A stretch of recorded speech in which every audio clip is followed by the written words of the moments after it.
Começando mais um Impact Sessions Pocket, diretamente da Febraban Tech 2025, o nosso podcast que vai explorar sempre grandes transformações em poucos minutos. O papo é curto aqui, tamo junto. Hoje a gente tá recebendo o Thiago Felipe. Prazer. Muito prazer, irmão. Obrigado pelo seu tempo aí. O Thiago que é coordenador de dados e produtos digitais no Bradesco e vem liderando uma jornada robusta de modernização de arquitetura de dados, conectando risco, tecnologia, visão de produto, e vamos entender como essa transformação tem sido feita com profundidade técnica e visão de negócios. Claro. Thiago, muito obrigado de verdade pelo seu tempo, viu? Vamos lá, ó. Dados de risco geralmente são vistos aí como insumo operacional ou compliance.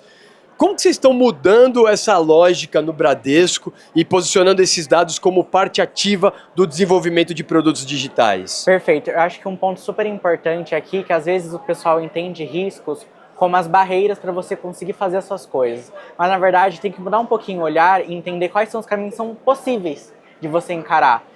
Até respondendo, no desenvolvimento de qualquer produto, é muito interessante que os dados eles sejam pensados logo no começo. Porque depois você vai querer entender como aquele produto está se performando, quais são os impactos daquele produto na sua operação. E se você pensa nos dados posteriores à construção, vai ser muito mais difícil de você conseguir entender o que está acontecendo. Se você faz parte, tanto a parte de riscos quanto de dados logo do começo, você já consegue nascer um produto que está muito mais bem planejado, que ele vai performar muito melhor e você vai conseguir entender o monitoramento desse produto. Se ele está performando da maneira adequada, se ele está trazendo o impacto que era esperado. Então tudo isso tem que ser pensado logo no começo, porque aí você ganha, sabe o quê? Muito retrabalho. Você evita um retrabalho grande que pode ter depois. Aí, já vai pegando a dica, tá bom, pai? É isso, né? O papo é pra galera que tá entrando no mercado, que já tá no mercado, que vai evoluir.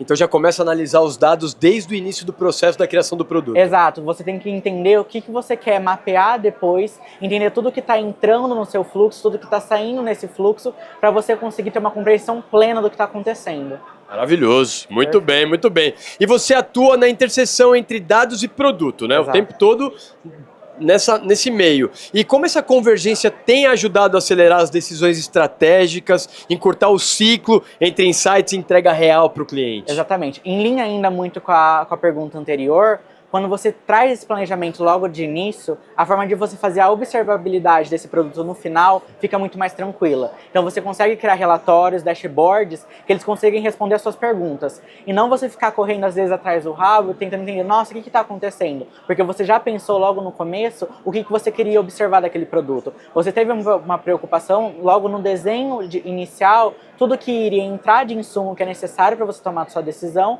e toda a saída desse fluxo, desse resultado. É isso que faz acelerar ainda mais a geração de insights e você conseguir, se errar rápido e arrumar rápido. Arrumar rápido. Exatamente. Boa. Tá presente na correção, né? Exatamente. E já com essa análise de todos os dados o tempo todo. Exato, porque às vezes também não pode ter muito preciosismo. Porque às vezes você ficar com preciosismo, você vai demorar para lançar essa solução. A gente está num mercado que é muito ágil, principalmente com as tecnologias novas, e você pode perder a crista da onda. Então, não tem problema errar. O problema é você demorar para arrumar o seu erro. Se você faz os dados e você tem coerência e visibilidade do que você está acontecendo, você consegue arrumar muito mais rápido. Perfeito, é o que você falou no começo, né? Em vez de ter o medo, não. Usa a favor, acompanha e evolui. Exatamente. Perfeito, muito bem. E na prática, quais foram os maiores aprendizados técnicos e culturais ao sair de uma estrutura legada e operar em ecossistema como é que chama que você falou aqui? Azure, maravilhoso. Dados técnicos, né, meu diretor? Diferente. Aqui, e Databricks. E o que você considera essencial para que essa modernização não vire apenas uma mudança de stack?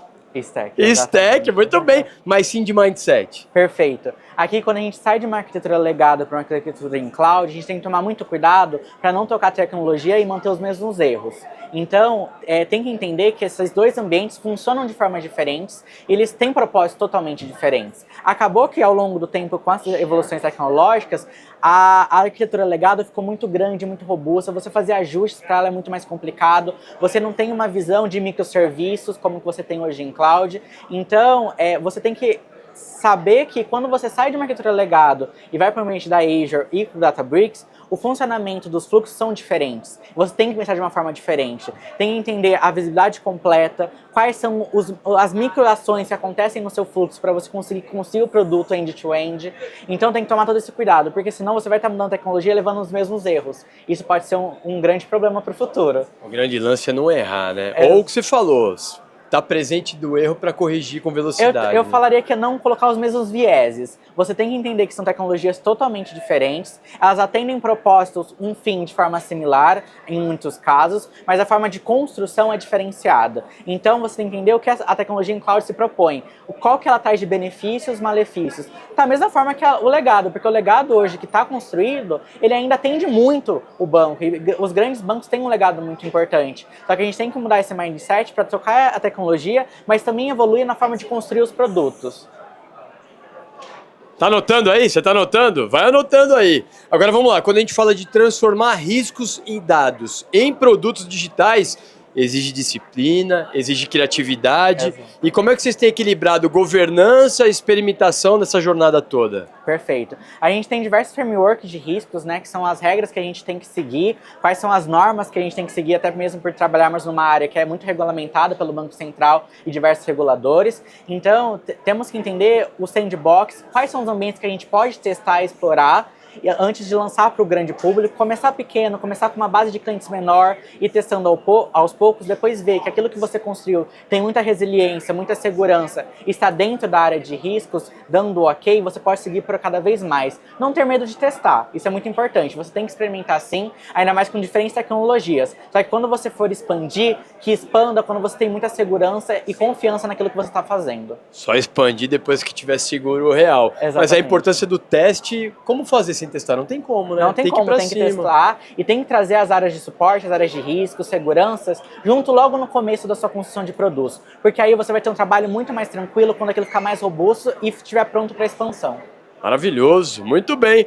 Para fechar, tá vendo como é rápido o papo Perfeito. aqui? A gente já tá caminhando para a reta final. Ó, pra gente fechar, se a gente olhar para frente em relação ao futuro, qual que você acredita que vai ser o próximo desafio de quem quer transformar dados e risco em vantagem competitiva real? Você acha que é uma questão mais técnica? Você acha que é cultural? Você acha que é organizacional? Por onde é esse caminho? Perfeito, eu diria dois. Eu acho que é uma questão muito cultural e muito organizacional.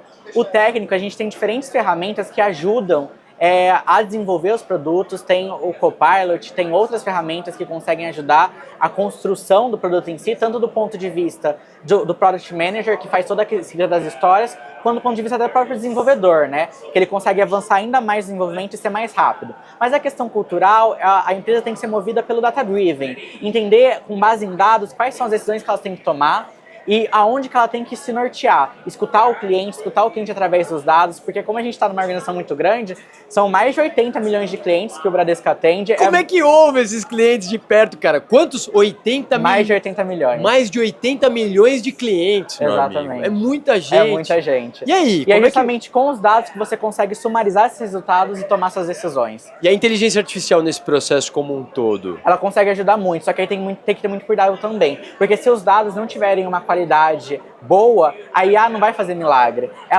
Se o dado estiver ruim, o resultado da IA também vai ser ruim. Então tem que tomar esse cuidado. Aí ela consegue potencializar a análise do ser humano, mas tem que entender que ela tem que trabalhar com dados acurados, dados bons, para ela gerar um resultado bom também. E aí a gestão ainda em cima da IA, sobre a gestão dos dados, que tem que estar numa qualidade incrível para ter um resultado Exato, que é bom, esperado. ela não vai fazer milagre. Não tem como, Não tem né? como. Ah, obrigado então, Thiago. Queria que você deixasse um recado final aí pra galera. Perfeito. Quem tá entrando na área, quem tá se desenvolvendo, o que você tem a dizer pra esse povo que tá nos assistindo? Perfeito. Gente, eu acho que tem muita tecnologia nova acontecendo. Explorem a tecnologia, comecem a usar sem preconceito, entendam o que ela consegue potencializar no seu trabalho, porque é muita coisa acontecendo, mas com certeza esse estudo vai valer a pena. E quando a gente fala de dados e IA, também tem esse carinho, né? O dado tem que estar muito bem acurado, muito correto, porque aí sim a IA vai gerar um trabalho muito legal. Maravilhoso, obrigado. Eu que Thiago agradeço. Felipe, obrigado pelo seu tempo. A gente segue aqui, Febrabantec 2025, Act Digital. Tiver de bobeira, vem com a gente. Valeu, até o Valeu, próximo. Tchau, tchau.